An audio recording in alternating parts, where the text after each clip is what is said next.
qattiqchilik bilan tushuntiryapman. Men ishdan kelgunimcha jiyaning ishini hal qilgin.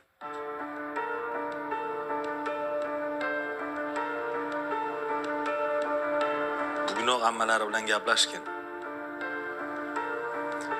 Men bu bolani boqmayman.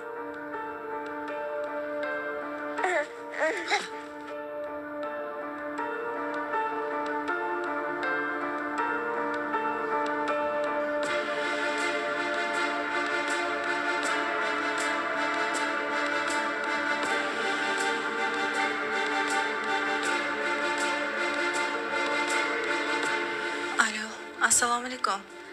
Shahnoz opa yaxshimisiz? Va alaykum assalom. Ozodaxon, rahmat. O'zingiz yaxshimisiz? Ha, rahmat.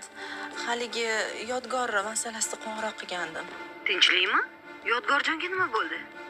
Yo'q, xavotir olmang. Yodgor yaxshi. Faqat biz bilan yashashiga erim qarshilik qilyaptilar.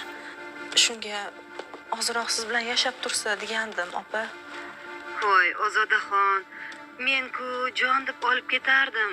Lekin bu yoqda o'zimda ham 4 ta bolam bor. Uni ustiga erim hech qayoqda ishlamaydi. Yodgorjon biz bilan yashasa qiynalib qoladi. Mayli, xo'p. Sizni tushundim.